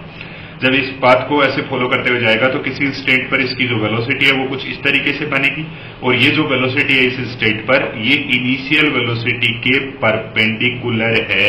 मतलब इन दोनों के बीच में ये वाला जो एंगल है वो 90 डिग्री है। अब देखो बेटा, अगर हमारे पास ये वाला एंगल 90 डिग्री है तो ऐसे केस में क्या होगा? यहां अगर मैं ये बोलूं कि ये एंगल 90 डिग्री है, मतलब सिंपल सी बात है, हमारे पास ये वाला एंगल अगर 90 डिग्री है तो ऐसे केस में यहां ये जो वेलोसिटी है ये भी 90 डिग्री एंगल ही इसके साथ बनाएगी, यानी ये टोटल एंगल 90 डिग्री बन गया। अब देखो इधर ये जो है वो मैंने क्या करा है, यहां पर दोबारा से जो है वो इस बात को समझना, मैंने यहां पर जो है वो इस u वेक्टर को पहले इस u वेक्टर को पैरेलली यहां शिफ्ट कर दिया, u वेक्टर को पैरेलली यहां शिफ्ट कर दिया तो u यहां पहुंच गया। अब ये एंगल कितना है? 90 डिग्री। इस u को ही मैं पैरेलली यहां शिफ्ट कर देता हूं। जब इस u को आप पैरेलली यहां शिफ्ट कर देंगे तो क्या होगा? कुछ खास फर्क नहीं पड़ेगा, ये भी u ही रहेगा। अच्छा, ये कितना एंगल बना रहा था इधर? ये एंगल बना रहा था थीटा, तो ये भी थीटा ही बनाएगा। ऑब्वियसली ये हॉरिजॉन्टल के साथ u एक पैरेलली एक वेक्टर को हमने पहले आगे शिफ्ट करा, फिर पैरेलली यहां शिफ्ट कर दिया। वेक्टर को हम पैरेलली अगर ऐसे शिफ्ट करते हैं तो ऐसे केस में उस वेक्टर में कोई चेंज नहीं आता। वो वेक्टर पहले अगर हॉरिजॉन्टल के साथ थीटा एंगल बना रहा था तो बाद में भी थीटा बनाएगा। ये टोटल एंगल 90 डिग्री है। हमें बोला गया कि इनिशियल वेलोसिटी इस टाइम पर वेलोसिटी के परपेंडिकुलर है। ये ये एंगल 90 है, ये एंगल टोटल अगर 90 डिग्री है, ये थीटा है, तो ये क्या बनेगा बेटा 90 माइनस थीटा, और ये 90 माइनस थीटा बनेगा तो v का इधर कंपोनेंट आएगा कितना v cos 90 माइनस थीटा, और v cos 90 minus theta that is v sin theta. और यहां से अगर मैं देखूं तो ये जो कंपोनेंट आएगा वो कितना आएगा u cos theta. Horizontal component यहां और यहां दोनों बराबर होंगे, तो ऐसे केस में v sin theta must be equal to u cos theta, means that v is equal to u cot theta. मतलब इस टाइम पर जो स्पीड होगी वो कितनी होगी u cot थीटा होगी। एक बार के लिए बेटा इसको थोड़ा सा ध्यान से समझ लेना कि पहले जो है वो इनिशियल वेलोसिटी वेक्टर ये वाला है, इस वेक्टर को हम पैरेलली वहां ले गए, फिर वहां से यहां ले आए, तो ऐसे केस में ये जो वेक्टर है वो तो इस वेलोसिटी के परपेंडिकुलर ही रहेगा। मतलब इतना सा है कि ये जो है वो यहां भी 90 डिग्री का एंगल बना रहा था, तो यहां ये 90 डिग्री का एंगल है, तो यहां भी 90 डिग्री का, ये भी u है, ये भी u है। ये यहां भी ग्राउंड से कितना एंगल बना रहा है थीटा, तो यहां भी ग्राउंड से कितना एंगल बनाएगा थीटा। ये ग्राउंड से थीटा एंगल बनाया, तो जो स्पीड v है उसने ग्राउंड से कितना एंगल बनाया 90 माइनस थीटा। ये बस छोटी सी बात हमें अच्छे से समझ आ जानी चाहिए। अगर बेटा ये आपको बात समझ आ गई है तो आप एक बार जो है वो छोटी छोटी बातें बता सकते हैं कि इसकी जो स्पीड है वो कितनी होगी v बराबर u cot थीटा। मतलब जिस टाइम पर इसकी स्पीड जो है वो इनिशियल स्पीड के परपेंडिकुलर होगी, उस टाइम पर स्पीड कितनी होगी u cot थीटा होगी। अब थोड़ा आगे बढ़ते हैं एक और छोटे से क्वेश्चन की ओर। फटाफट से जो है वो एक और सवाल तैयार हो जाए, अपने पेन जो है उनको तैयार कर लें और एक बार सवाल को लिख लें। ऐसे मेहनत करने से ना घबराएं, मेहनत करके घबराएंगे तो बेटा गड़बड़ हो जाएगी। अगला सवाल जो है वो कुछ इस तरीके का है कि हमने दो पार्टिकल को प्रोजेक्ट करा, एक पार्टिकल को हमने कुछ इस तरीके से प्रोजेक्ट करा कि उसके लिए जो है वो ये वाला जो एंगल है, मैंने बोला कि हमने दो पार्टिकल को प्रोजेक्ट करा है, एक पार्टिकल का नाम a है, इसको u स्पीड से प्रोजेक्ट करा है और इसका ये वाला एंगल थीटा है। दूसरा जो पार्टिकल है, दूसरे पार्टिकल को भी मैंने जो है वो u स्पीड से ही प्रोजेक्ट करा है, लेकिन इस बार ये वाला एंगल थीटा है। इस पार्टिकल का नाम b है। आपको जो है वो दो पार्टिकल के लिए प्रोजेक्शन दे रखा है, दोनों की स्पीड सेम दे रखी है, आपसे पूछा गया है देन फाइंड। अगर दो पार्टिकल इस तरीके से प्रोजेक्ट करे जाते हैं तो ऐसे केस में then find number 1 what is the ratio of their time of flight, यानी TA बाई TB का रेशियो क्या होगा।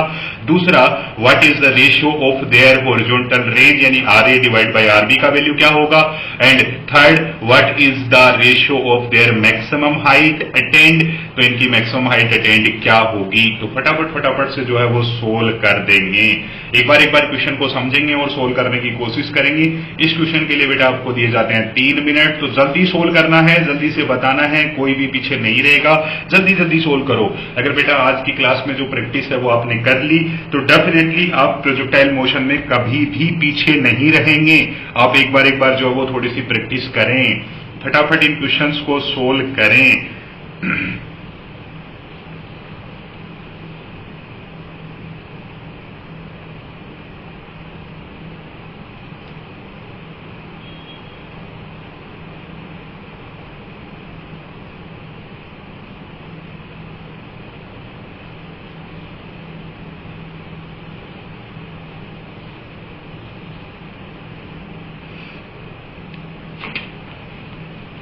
जल्दी सोल्व करो। बहुत सिंपल क्वेश्चंस हैं, बहुत इजी क्वेश्चंस हैं। आपको थोड़ी सी प्रैक्टिस करनी है और जल्दी सोल्व करना है। अरे करो रे बच्चों।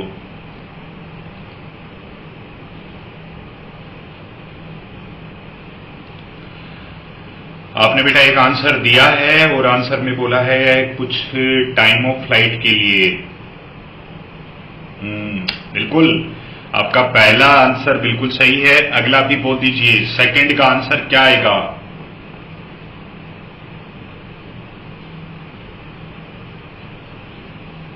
यहां पर जो है वो मैक्सिमम हाइट का रेशियो पूछा है, वो A ऊपर वाली हाइट A के लिए है और नीचे वाली हाइट B के लिए है। Hmax for A and Hmax for B।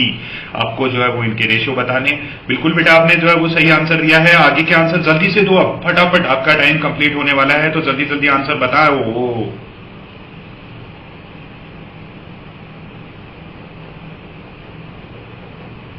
फटाफट से अपने आंसर जो है वो कमेंट सेशन में लिखेंगे। जल्दी लिख दीजिए।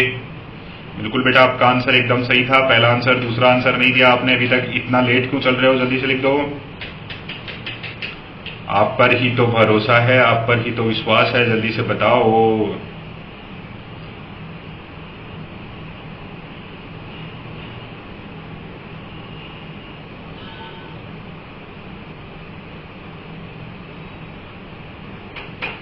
मेरे ख्याल से सबसे इजी आंसर सेकंड है।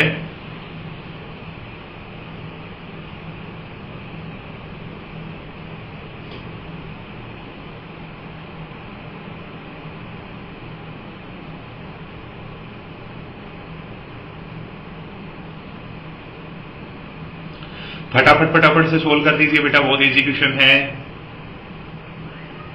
दूसरा आंसर गलत है आपका।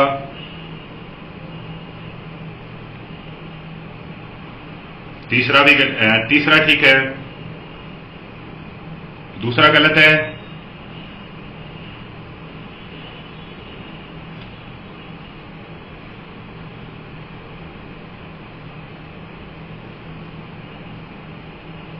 पहला भी गलत है बेटा।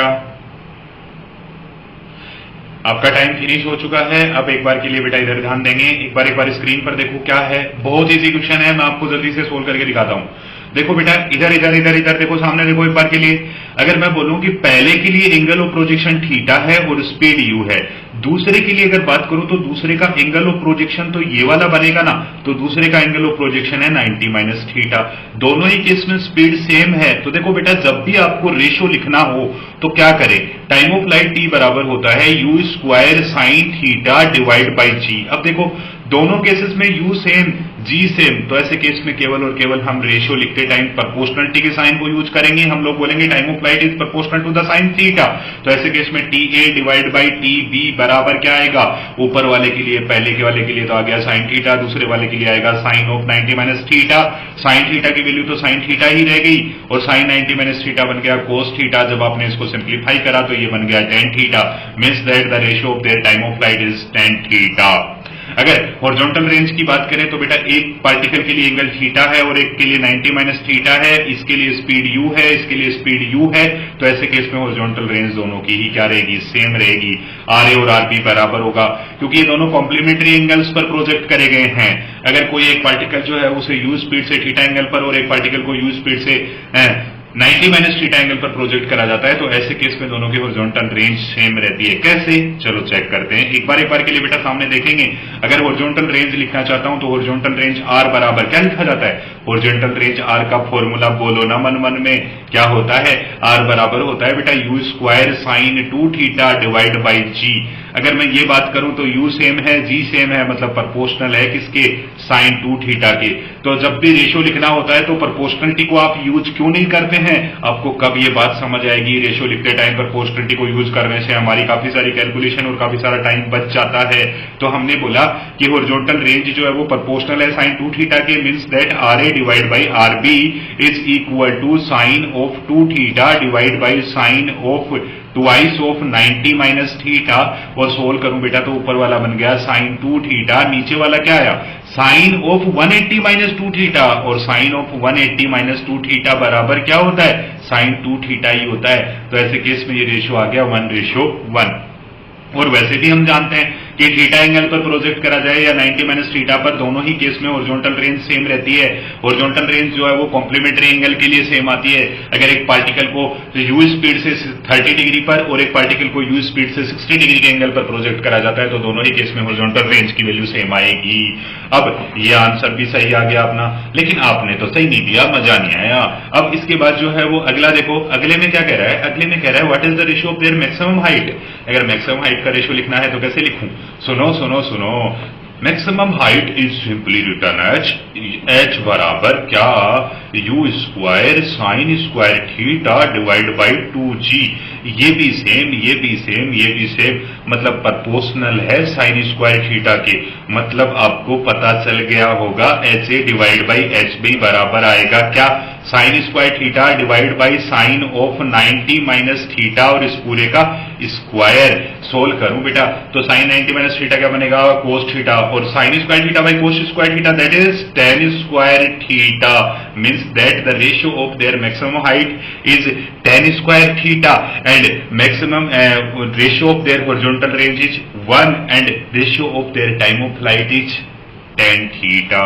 आपके आंसर जो है उनमें बड़ा हिचपोच सा लग रहा है, कुछ आंसर जो है वो 2 ठीक हैं, कहीं 1 ठीक है, कहीं ने किसी ने जो है वो दिए ही नहीं। अरे भाई ऐसे कैसे काम चलेगा, आंसर तो देना ही पड़ेगा बिना आंसर दिए। ऐसे बेटा बिना सोल्व करे ही फिजिक्स आ जाती तो बड़ी अच्छी बात होती, किसी को कोई तकलीफ ही नहीं होती। लेकिन आपको तो जो है वो बिना सोल्व करे नहीं आएगी, और आप जो है वो बेटा सोल्व करने के लिए अपना मन बना लो, कोई खास फर्क नहीं है, सिर्फ और सिर्फ मन का फर्क है। अगला एक और सवाल लिखने जा रहा हूं, पहले आप एक बार के लिए रिस्पोंड कर दें। अगर आपको कोई भी तकलीफ है तो बेटा मुझसे बात करें, और अगर आपको समझ आ गई हैं ये बातें तो बहुत अच्छी बात है। हम अगले सवाल पर बढ़ते हैं। अगर अभी भी किसी को कोई दुख दर्द हो तो कृपया करके मुझसे संपर्क करें। मैं आपसे बार बार रिक्वेस्ट कर रहा हूं, बाद में मत रोना कि मुझे नहीं आता, ये नहीं होता, वो नहीं होता। अभी बताओ ना, अभी पूछ रहा हूं तब बताओगे तो बढ़िया रहेगा। अभी के अभी डिस्कस हो जाएगा, अभी के अभी आपका जो दुख दर्द है वो दूर हो जाएगा। अब आगे बढ़ते हैं अगले सवाल की ओर। अगला सवाल देखो क्या है, ध्यान से सुनना, लिखना ध्यान से, और इसको फिर समझ के जो है वो सोल्व करना। हमें बोला गया कि if a particle is projected with speed u in such a way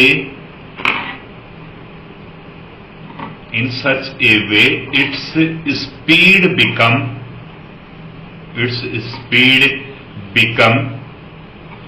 half at its maximum height,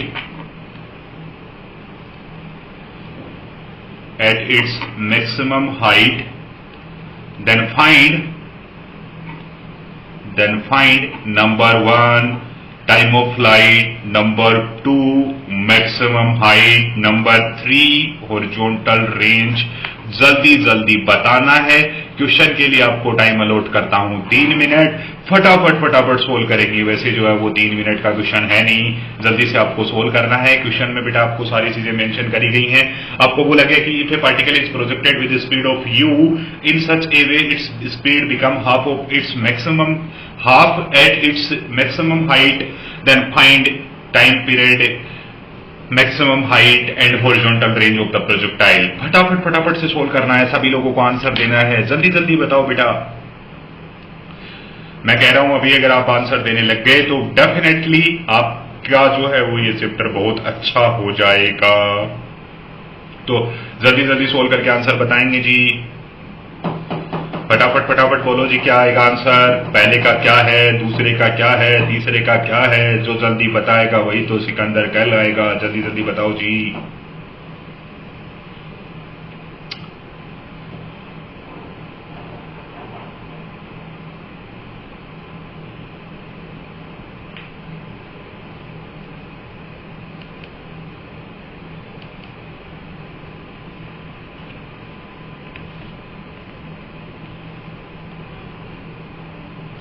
पहले आप बेटा थोड़ा क्वेश्चंस को लिखते भी चलेंगे, और लिखने के बाद जो है वो थोड़ा इन क्वेश्चंस को जो है वो ट्राई भी करेंगे। अगर आप बेटा ट्राई नहीं करेंगे तो कहीं न कहीं आपका नुकसान हो जाएगा। तो कृपया करके अब इस नुकसान से बचने के लिए क्वेश्चंस को ट्राई कर लें।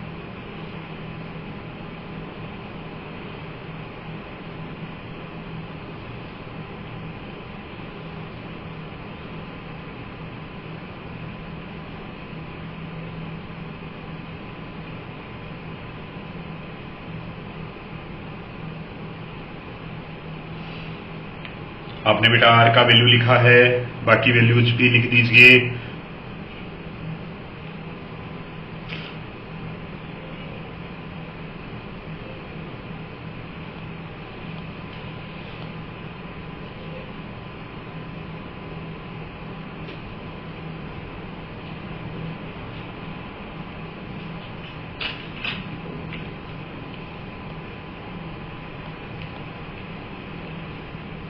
जल्दी सोल्व करेंगे जी, बिल्कुल भी जो है वो पीछे नहीं रहेंगे। फटाफट से इनको सोल्व करेंगे, कोई बालक पीछे नहीं रहेगा।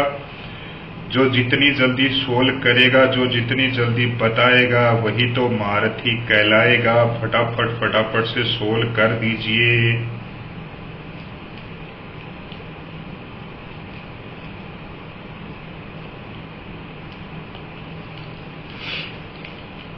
फटाफट फटाफट से सोल्व करो बेटा, टाइम अप हो गया आपका।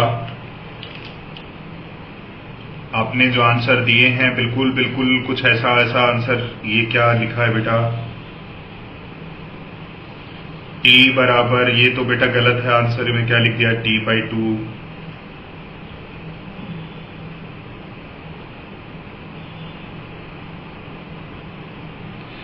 एक बार के लिए बेटा इधर देखो, रेंज जो है वो 1/4 तो नहीं होगी। देखो बेटा एक बार के लिए किसकी 1/4 हो जाएगी, किसकी आधी हो जाएगी। देखो बेटा एक बार के लिए इधर देखना, मैं एक बार सोल्व करता हूं, बहुत इजी क्वेश्चन है। सबसे पहले जैसे जैसे क्वेश्चन में मेंशन करा गया वैसे वैसे हम इसको सोल्व करेंगे। सबसे पहले देखो इधर हमने बोला एक पार्टिकल है, जिस क्वेश्चन में क्या बोला, क्वेश्चन में बोला कि एक पार्टिकल है, उस पार्टिकल को हमने u स्पीड से प्रोजेक्ट करा, ग्राउंड से मान लिया जाए उसका एंगल कितना है, थीटा है, मुझे नहीं पता उसका एंगल क्या है, मान लिया अननोन एंगल थीटा है। ऐसे केस में पार्टिकल जो वो इस तरीके के पाथ को फॉलो करेगा, जब इस तरीके के पाथ को फॉलो करेगा तो इस केस में इसकी जो मैक्सिमम हाइट है, उस मैक्सिमम हाइट पर जो स्पीड है वो केवल और केवल कितनी रह जाएगी, u cos थीटा रह जाएगी।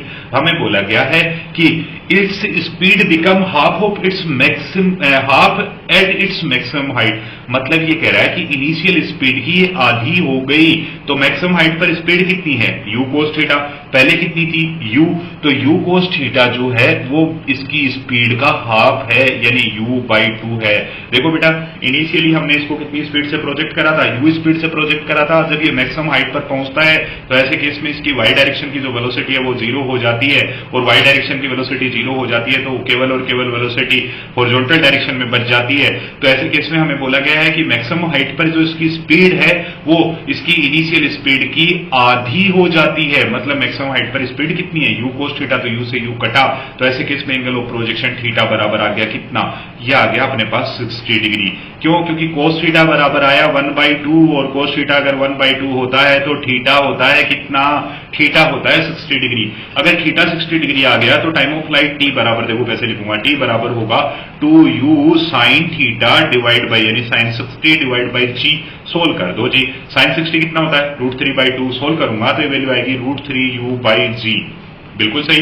मैक्सिमम हाइट h कैलकुलेट करो तो क्या होती है, मैक्सिमम हाइट होती है u square sine square theta divide by 2g, u square sign 60 का स्क्वायर यानी 3/4 इंटू 2g, ये सोल्व कर दिया तो h की वैल्यू आ जाएगी 3u square divide by 8g।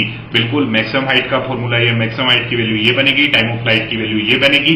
इसके बाद हॉरिजॉन्टल रेंज r लिखूंगा तो horizontal range r is simply written as 2u square sine 2 theta, यानी साइन ऑफ 120, साइन ऑफ 120 जो है वो √3/2 होता है, साइन ऑफ 120 जो है वो साइन 60 के इक्वल होता है। मैंने आपको बेटा पहले ही बोला था, जब भी आपको ऑब्ट्यूस एंगल के करस्पॉन्डिंग वैल्यूज कैलकुलेट करनी हो तो 180 में से सब्ट्रैक्ट करेंगे, तो sine 120 is simply equal to sine of 60, and sine of 60 is √3/2, तो u square 2u square, sorry हमारे पास जो हॉरिजॉन्टल रेंज का फॉर्मूला होता है वो क्या होता है, u square sine 2 theta divide by g। तो यहां नीचे g लिख दूंगा, नीचे g लिखा तो मेरे पास वैल्यू आ गई √3u square divide by 2g। ये हॉरिजॉन्टल रेंज आ गई, ये मैक्सिमम हाइट आ गई, ये टाइम ऑफ फ्लाइट आ गया। मेरे ख्याल से आपको इन सब में कोई कंफ्यूजन नहीं होगा। आप बेटा जो है वो सबसे पहले जो क्वेश्चन जैसे दे रखा है उस क्वेश्चन को वैसा का वैसा ही समझने की कोशिश करें। आपने अगर क्वेश्चन को वैसे ही समझा तो डेफिनेटली आप उसे सही सोल्व कर पाएंगे। अगर आपने कहीं कहीं कोई गड़बड़ कर दी तो आपका बेटा जो है वो गलत हो जाएगा आंसर। तो आंसर को सही सोल्व करने के लिए जैसी जैसी बातें हमें क्वेश्चन में बोल रखी हैं वैसी बातों को ही हमें यूज करना है। इस क्वेश्चन में आपको पहले से ही बोला गया था कि यहां पर जो है वो इनिशियल वेलोसिटी की जो वेलोसिटी है या जो स्पीड है वो आधी हो जाती है, कहां पर, मैक्सिमम हाइट पर। मैक्सिमम हाइट पर अगर इसकी स्पीड आधी हो जाती है तो मैक्सिमम हाइट पर इसकी स्पीड है u/2, और मैक्सिमम हाइट पर स्पीड केवल और केवल हॉरिजॉन्टल रह जाती है। और कितनी रह जाती है बेटा, u cos थीटा। तो ऐसे केस में हमने बोला u cos theta is equal to u/2। जैसे ही आपने सोल्व करा तो थीटा की वैल्यू 60 डिग्री आई, और थीटा की वैल्यू 60 डिग्री आ गई तो आप सारे आंसर दे सकते हैं। बेटा वंशिका आपके सारे के सारे आंसर मुझे लगता है सही हैं, क्योंकि आपने जो है वो पहले आर का आंसर दिया वो ठीक दिया, फिर आपने जो है वो टी का आंसर दिया ही नहीं। ओहो, फिर तो सारे सही कैसे हो। आपने आर का आंसर ठीक दिया है, फिर आपने जो है वो एच का आंसर भी ठीक दिया है, टी का आंसर आपने नहीं दिया है, ठीक है। और आपके आंसर भी जो है वो बेटा जो है वो यू स्क्वायर रूट 2/2 जी, ये भी ठीक है। टी बराबर √3/2 टी बराबर जी, ये भी ठीक है। और एच बराबर ये भी ठीक है। आपके भी सारे आंसर सही हैं। आप बेटा जो है वो जिन आंसर नहीं दिए हैं वो कृपया करके अपने देखें, बाकी लोगों के आंसर काफी ठीक है। अब मैं थोड़ा सा आगे बढ़ता हूं एक और छोटे से क्वेश्चन की ओर। एक और छोटा सा सवाल लिखूंगा बेटा, सभी लोग जो है वो स्क्रीन पर ध्यान देंगे और क्वेश्चन को लिखने की कोशिश करेंगे और लिखने के बाद उसे सोल्व भी करने की कोशिश करेंगे। बहुत ईजी क्वेश्चन लिखता हूं मैं इस बार, जो है वो क्वेश्चन बहुत आसान सा लिखने वाला हूं। मैं आपसे बहुत सिंपल चीजें पूछने वाला हूं, बहुत आसान चीजें पूछने वाला हूं। मैंने आपको सबसे पहले एक छोटा सा सवाल लिखा if a particle of mass m, if a particle of mass small m is projected from the ground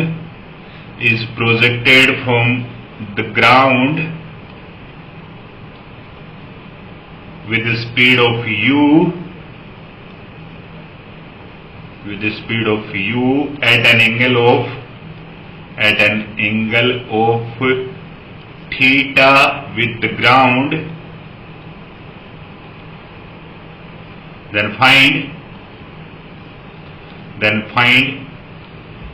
its change in momentum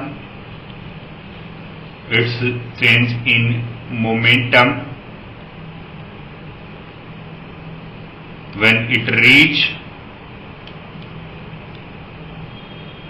reach number 1 at maximum height,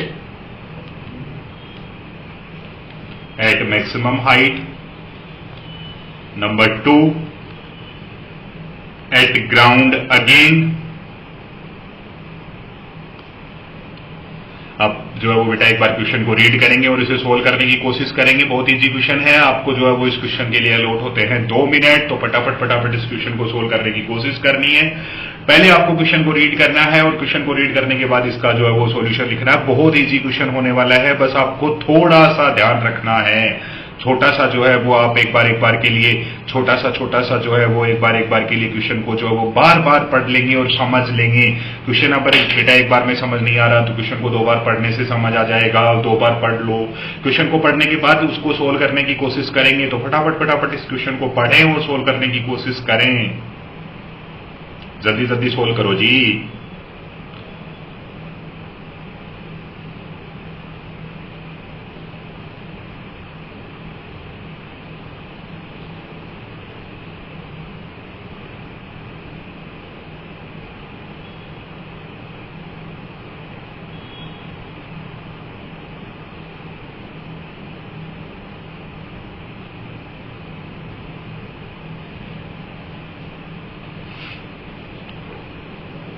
जल्दी से बता दीजिए, बहुत इजी क्वेश्चन है।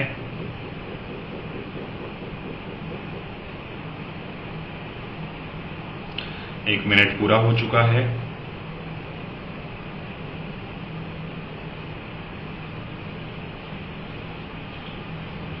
जल्दी सोल्व करेंगे और जल्दी से आंसर बताएंगे। बहुत सिंपल और बहुत आसान सा सवाल है ये, बहुत इजी सा इसका आंसर होने वाला है। बस आप जो है वो छोटी बातों का ध्यान रखते हुए सोल्व करने की कोशिश करेंगे।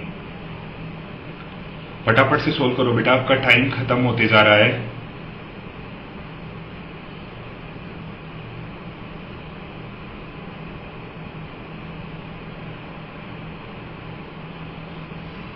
बिल्कुल, आपके दोनों आंसर बेटा बिल्कुल सही हैं। शाबाश बेटा, काफी सारे आंसर आपने आज बहुत सही दिए हैं।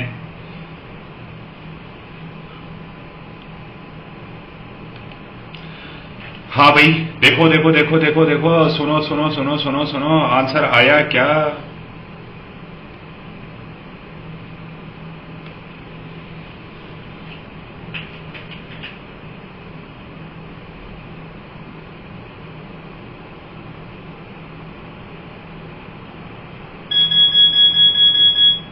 फटाफट से सोल्व करना है और आंसर बताना है। जल्दी से बताओ जी। बोलो बोलो बोलो, क्या होगा आंसर?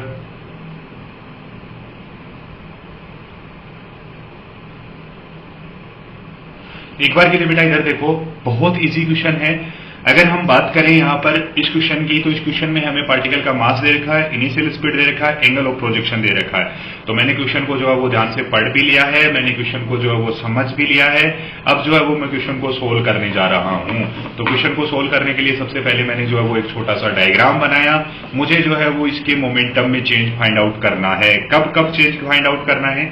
जब पार्टिकल एक बार तो मैक्सिमम हाइट पर है। सपोज दैट बेटा हमारे पास कुछ इस तरीके की सिचुएशन बनी, यहां ग्राउंड से हमने थीटा एंगल पर इसको यू स्पीड से प्रोजेक्ट करा, तो ऐसे केस में जो पार्टिकल है वो पार्टिकल कुछ इस तरीके से जाएगा। जब ये मैक्सिमम हाइट पर पहुंचता है तो हम लोग बोलते हैं इसके पास केवल और केवल हॉरिजॉन्टल डायरेक्शन में स्पीड रह जाती है, और कितनी रह जाती है? यू कोस थीटा ही रह जाती है। तो और वर्टिकल डायरेक्शन में इसकी स्पीड कितनी हो जाती है? 0 हो जाती है। तो ये कंपोनेंट तो कोई काम का नहीं है। अगर इनिशियली इसकी बात करूं तो इनिशियली इसकी स्पीड जो है वो यू कोस थीटा है, और इस डायरेक्शन में इसकी स्पीड जो है वो यू साइन थीटा है। तो अगर मैं इसका इनिशियल मोमेंटम लिखना चाहता हूं तो पी इनिशियल बराबर मोमेंटम लिखा जाता है मास इनटू वेलोसिटी वेक्टर। तो ऐसे केस में मास इनटू वेलोसिटी वेक्टर लिखूंगा बेटा, तो ये बनेगा you cos theta i cap plus u sine theta j cap. तो मास इनटू वेलोसिटी वेक्टर, ये हमारे पास इनिशियल मोमेंटम आ गया। मैं अगर इस केस में जो है वो इसका फाइनल मोमेंटम लिखना चाहता हूं तो पी फाइनल वेक्टर बराबर क्या बनेगा बेटा? ये बनेगा एम इंटू वी वेक्टर। ऐसे केस में हमारे पास जो वेलोसिटी है वो केवल और केवल you cos theta i cap है। अगर मैं यहां चेंजिंग मोमेंटम कैलकुलेट करना चाहता हूं तो डेल्टा पी बराबर आएगा क्या? P final minus p initial. और पी फाइनल वेक्टर क्या है? Final momentum is simply m u cos theta i cap minus initial जो है वो क्या है? M u cos theta i cap minus m u sine theta j cap. तो यहां से इसको कैंसिल आउट कर देंगे तो हमारे पास जो है वो चेंज इन मोमेंटम आ जाएगा m u sine theta j cap. Obviously तो पहला पार्ट जो है उसका आंसर तो सीधा ही आ गया, क्या कि हमारे पास जो चेंज इन मोमेंटम आएगा वो आएगा m u sine theta divide by m u sine theta j cap. केवल और केवल जे कैप की डायरेक्शन में ही मोमेंटम में चेंज हुआ है। अगर मैं जो है वो इसके सेकंड पार्ट को सोल्व करूं तो बेटा एक छोटी सी बात देखना समझना, हमने बेटा जब जो है वो मोशन अंडर ग्रेविटी पढ़ा था तो हमने बोला था कि जितनी स्पीड से बॉल को हमने ऊपर की ओर प्रोजेक्ट करा है वो वापस भी उतनी ही स्पीड से आकर कोलाइड करती है। मतलब इसकी इनिशियल डायरेक्ट जो वेलोसिटी थी वाई डायरेक्शन में, उतनी ही वेलोसिटी से ये वापस पहुंचेगी वाई डायरेक्शन में। और कितनी स्पीड से पहुंचेगी? यू साइन थीटा से पहुंचेगी। और हॉरिजॉन्टल डायरेक्शन में स्पीड तो हमेशा ही कांस्टेंट बनी रहती है, और कितनी बनी रहेगी? You cos theta. ऐसे केस में ये वाला एंगल भी कितना होता है? थीटा। मतलब बॉल को जब हम थीटा एंगल पर प्रोजेक्ट करते हैं और वहां कोई भी एयर रेजिस्टेंस नहीं है तो ऐसे केस में डेफिनेटली बॉल वापस भी ग्राउंड से थीटा एंगल पर ही कोलाइड करती है। अगर मैं इस केस में जो फाइनल मोमेंटम लिखना चाहूंगा तो फाइनल मोमेंटम क्या लिखा जाएगा? M into v final. V final लिखूंगा तो लिखी जाएगी u cos theta i cap और माइनस, क्यों? क्योंकि जे में जो है वो वेलोसिटी नीचे की ओर आ गई, तो minus of you sine theta j cap. ये अपने पास जो है वो वाई डायरेक्शन की, ये एक्स डायरेक्शन की वेलोसिटी आएगी।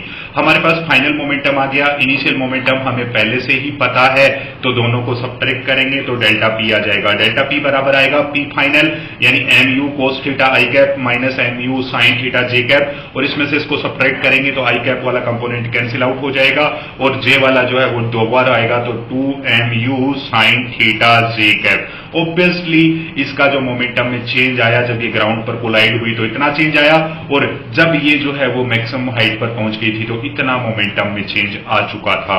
मेरे ख्याल से आपको ये क्वेश्चन जो है वो क्लियर होगा। अगर बेटा कोई भी आपको कंफ्यूजन है तो आप मुझसे अभी के अभी जो है वो डिस्कशन करें। आपको अगर कोई भी दुख दर्द कोई भी पीड़ा आपको महसूस होती है तो कृपया करके अभी के अभी मुझसे जो है वो संपर्क करें। अगला जो है वो इसी क्वेश्चन को जो है वो थोड़ा सा एक्सटेंड करता हूं, थोड़ा सा अलग लिखता हूं, तो देखो बेटा क्या क्वेश्चन बनता है। एक बार के लिए जो है वो सभी लोग इधर देखेंगे, क्वेश्चन को समझेंगे। हमने बोला कि इसी क्वेश्चन को हमने थोड़ा सा चेंज कर दिया। हमने बोला कि इन अबाउ क्वेश्चन या in above situation find the change in momentum, find the change in momentum after time t। After time t जो है वो चेंज इन मोमेंटम क्या होगा? आफ्टर टाइम small t small t time interval के बाद इसमें चेंज क्या आएगा या इसके मोमेंटम में कितना चेंज आएगा। तो फटाफट से जो है वो एक बार इस क्वेश्चन को समझेंगे और क्वेश्चन को सोल्व करने की कोशिश करेंगे। बेटा बहुत शानदार क्वेश्चन है, बहुत ही अल्टीमेट इसका आंसर होने वाला है। इस क्वेश्चन के लिए भी आपको टाइम अलॉट होता है 2 मिनट। तो फटाफट एक बार के लिए क्वेश्चन को जो है वो रीड करो और क्वेश्चन को सोल्व करने की कोशिश करो। जल्दी से करो।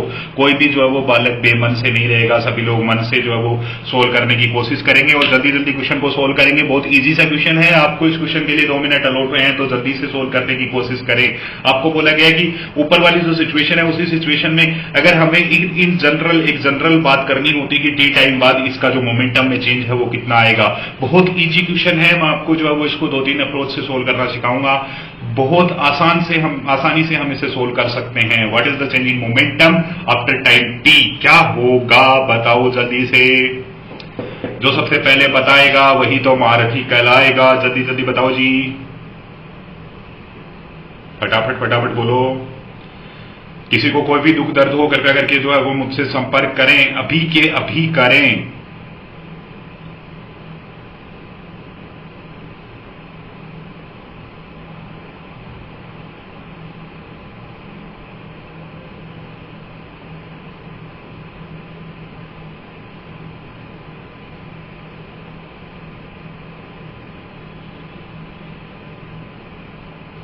गलत है।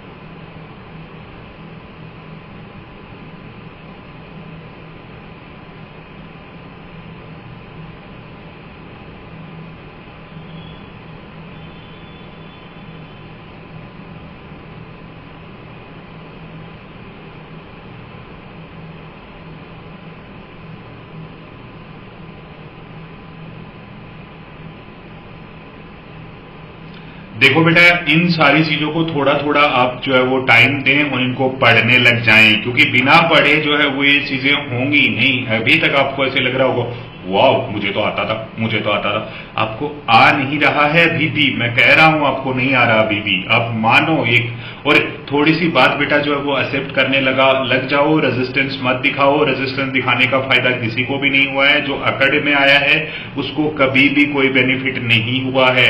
आप अपने अंदर का जो रेजिस्टेंस है, आपके मन के अंदर जो भी रेजिस्टेंस आपने बना रखे हैं वो रेजिस्टेंस आप जो है वो हटा लें, उन रेजिस्टेंस को रिड्यूस करने की कोशिश करें और क्वेश्चन सोल्व करने लग जाएं। अपना मन जो है उस मन से लग जाएं। देखो बेटा, हमें आंखों से दिखाई नहीं देता, आंखें जो है वो प्राइमरी इंस्ट्रूमेंट नहीं है।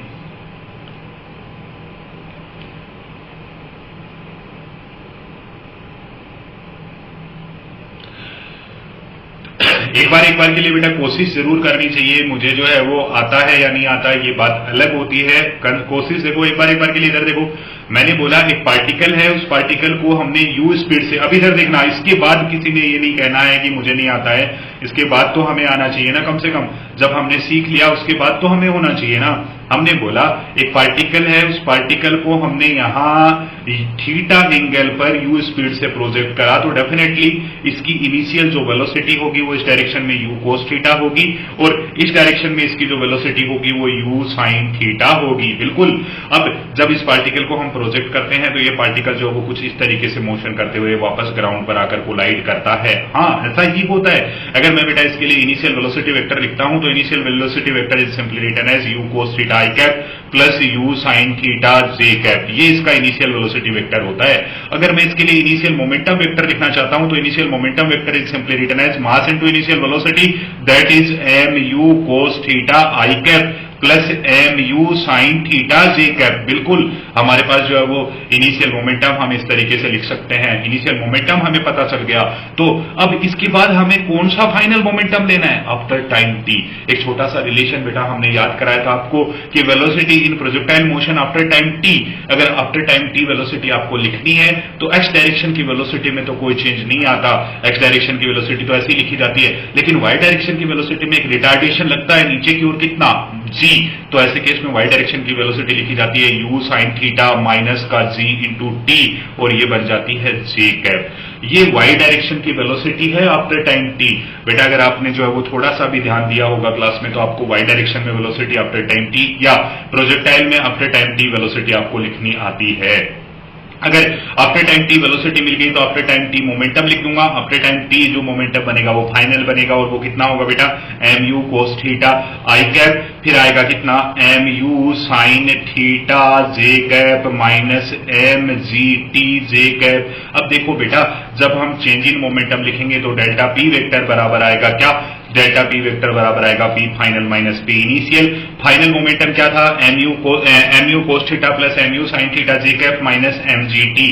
जब आप इन दोनों को सब्ट्रैक्ट करेंगे तो ये दोनों वैल्यू तो कैंसिल आउट होंगी, ये भी कैंसिल आउट हो जाएगा, मतलब डेफिनेटली मेरे पास जो चेंज इन मोमेंटम आएगा वो mgt जे कैप आएगा। ये एक वेलोसिटी से करने वाला मेथड है। इसको मैं दूसरे मेथड से भी सोल्व करना जानता हूं। कैसे सोल्व करेंगे बेटा, अगर इसे हमें दूसरे मेथड से सोल्व करना है तो हम फोर्स से सोल्व कर सकते हैं। हम लोगों ने पढ़ा है सेकंड लॉ ऑफ मोशन में, सेकंड लॉ ऑफ मोशन में आपने पहले भी थोड़ा सा जाना है कि सेकंड लॉ ऑफ मोशन के अंदर हम लोग बोलते हैं कि सेकंड लॉ ऑफ मोशन में हम कहते हैं कि चेंज इन मोमेंटम का जो रेट है, या rate of change in momentum is always equal to external force. अगर मैं इस पार्टिकल की बात करूं तो इस पार्टिकल पर एक ही फोर्स लग रहा है, और वो फोर्स कांस्टेंट फोर्स लग रहा है। और कितना लग रहा है बेटा, इस पार्टिकल पर फोर्स mg लग रहा है, और हर एक इंस्टेंट पर mg फोर्स किधर लग रहा है, वर्टिकली डाउनवर्ड लग रहा है। तो इस पर जो फोर्स लगा वो mg लगा जे कैप में, और वो भी माइनस जे कैप में। हम लोग बोलते हैं force is always equal to delta p divide by delta t, और फोर्स कितना लगा, माइनस mg जे कैप, और टाइम कितना स्पेंड कर दिया, t टाइम स्पेंड कर दिया। तो ऐसे केस में delta p change in momentum बराबर आ जाएगा माइनस mgt जे कैप। तो यहां जो चेंज इन मोमेंटम है वो हम फोर्स से भी लिख सकते थे, हम जो है वो इसकी इनिशियल वेलोसिटी लिख के और t टाइम बाद वेलोसिटी लिख के उससे भी इसे सोल्व कर सकते थे। मेरे ख्याल से आपको ये जो सिचुएशन है वो थोड़ी सी समझ आई होगी। एक बार के लिए बेटा इसको रिकॉल करना है। आज के लिए बेटा इतना ही, फिर मिलेंगे, तब तक के लिए बाय बाय। सारे की सारे जो ground to ground projectile motion के क्वेश्चंस हैं वो आप सोल्व कर सकते हैं, आप अपने मॉड्यूल से भी सोल्व कर सकते हैं। आप जो है वो अपनी एक्सरसाइज और जो एडिशनल क्वेश्चंस अगर आपको नीडेड है तो वो हमारी ऐप में आपको मिल जाएंगे, या आपकी ऐप में आपको मिल जाएंगे, आप उन्हें सोल्व कर सकते हैं।